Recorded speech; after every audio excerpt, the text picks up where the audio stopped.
WWE, Vince McMahon receives a lot of criticism, much of which I would say is deserved, some of which is not. But regardless, say what you will about Vince McMahon as a wrestling promoter, you could go compile his mistakes, things that you dislike about him, much of which would be warranted. One thing that you can't say about him is that he's stupid, and one thing that you really can't say is that he's doing a bad job of running the WWE. Because, quite frankly, regardless of what you say about WWE as a wrestling promotion, what you need to keep in mind is that WWE really isn't a wrestling promotion. WWE is a lot more than a wrestling promotion.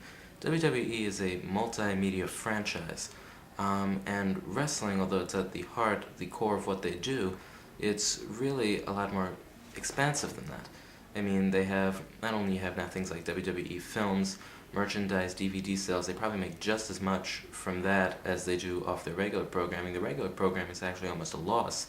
It's just to sell the pay-per-views, make a lot of money after that. They own so much, Vince calls it intellectual property, and it is.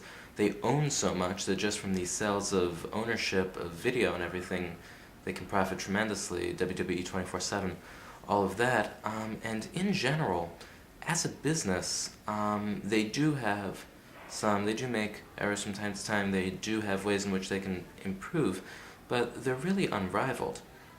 So, regardless of your criticisms of Vince McMahon as a wrestling promoter, he's actually doing very well for himself. Let's take a look at a certain person who also a lot of people criticize a great deal. John Cena. He's not champion right now, but he was for a very long time, and he's still one of the main focuses of WWE. If you look on their website, every week it's just on the main page, Cena injury update. And believe you me, he will be, as soon as he does come back, he will probably continue to be a primary point of focus. Now you could say that WWE having John Cena as champion for so long, as such an unrivaled champion, you could argue that it's a bad management decision making, and in a way there are problems just with writing, booking, and so forth. But really, still having him as champion, regardless of the fact that he's far less talented than a good deal of other people, is actually pretty much works out for them. When you think about it, why is John Cena champion? As champion, he is the face of WWE. I mean, Vince McMahon is the chairman and everything of it, but when you look at it, he is the WWE, well, not is, he was the WWE champion. As WWE champion, he does represent WWE not only to its viewers, but in pretty much all forms of media. And in that sense, John Cena does do pretty well. If you look at him, he is a pretty personable person. He is a pretty good speaker, just in general. And so that allows him to do all kinds of different things that allows WWE to really reach out there. Interviews and everything with John Cena, he's pretty well, conducts himself pretty well composed, everything like that. If you see him at different various events and everything that WWE associates with, he carries himself pretty well there. Really, in a way, also the movie he did, of course, he's, I suppose, handsome in a stereotypically boring way. Really, in a sense, regardless of his abilities as a wrestler, he's just overall, all around, not an exceptionally talented entertainer, but a rather well-rounded entertainer. So he does have the ability to represent WWE in all these various different areas, and it ends up working out. Especially representing WWE to non-regular WWE viewers. I know it sounds kind of odd, like a contradiction there, that the champion would be not, the champion's actually least associated with wrestling, but that's really how it ends up working out. Again, still, the writing of everything, the presentation of everything could be much better orchestrated. Having John Cena lose every once in a while would probably be a good idea. But overall, as much as I don't care for Cena as a wrestler, I have to say having him as champion is probably one of the best moves just as an overall multimedia business that WWE could make. It's kind of scary when you think about it, and maybe a bit sad, but it's true. Look at something like WWE Raw. Raw is like their flagship show. It's probably, I think, their oldest regular show. It's been around for a while. You look at it, what's something that you notice about Raw pretty much right away? What's something you notice about it? One thing that you really notice is that it's not a wrestling show. You know, it has relatively few matches, and the matches are usually pretty short and not particularly interesting. But that's not to say that the show itself is never interesting and that interesting things don't happen. But for the most part, it doesn't really offer much by the way of wrestling.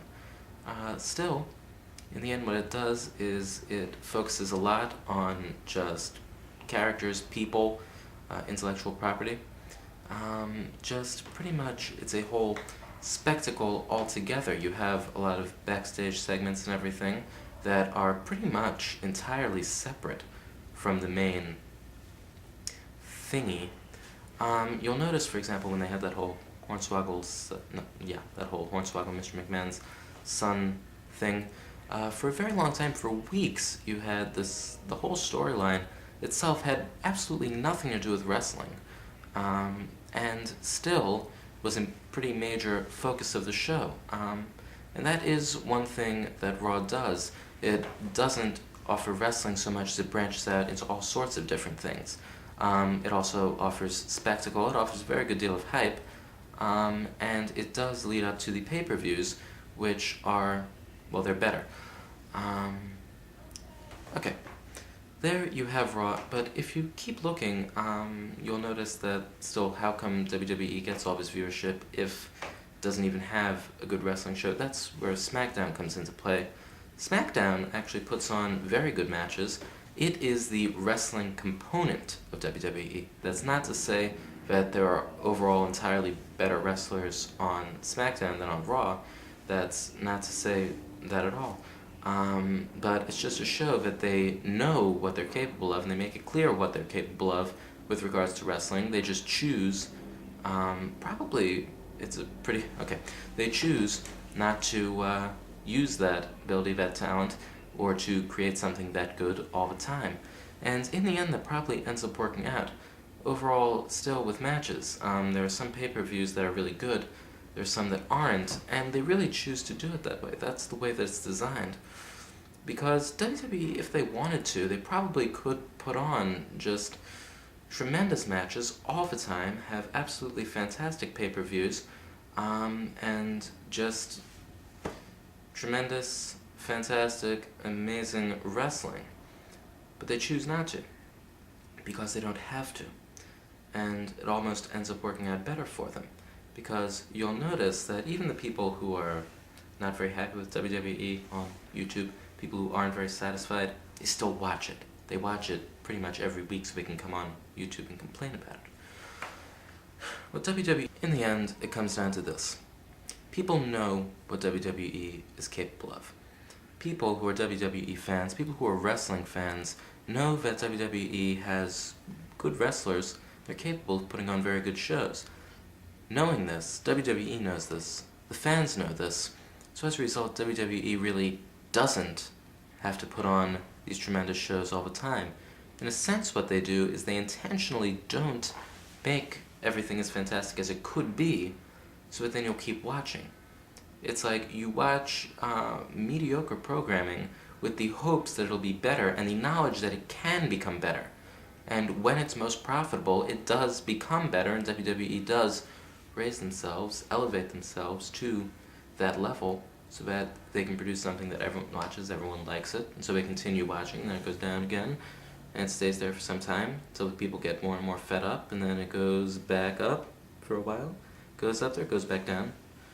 And in the end, it's almost a smarter strategy because it just pays off more, and it's almost a way of keeping people just as interested. It hooks people, the whole rising and falling action.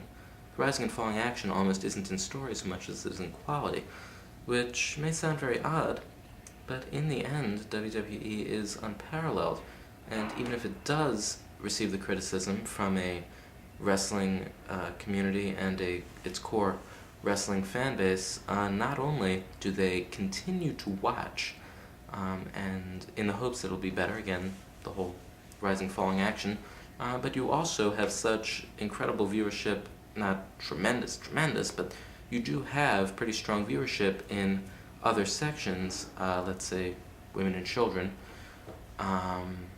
Again, comes back to Cena, very popular with the women and children, that they can be supported and they can do very well for themselves. So, really, Vince McMahon does conduct pretty smart business. The only problem is that business doesn't make for good wrestling. Yeah, I don't know if this is a defense or a complaint. Goodbye.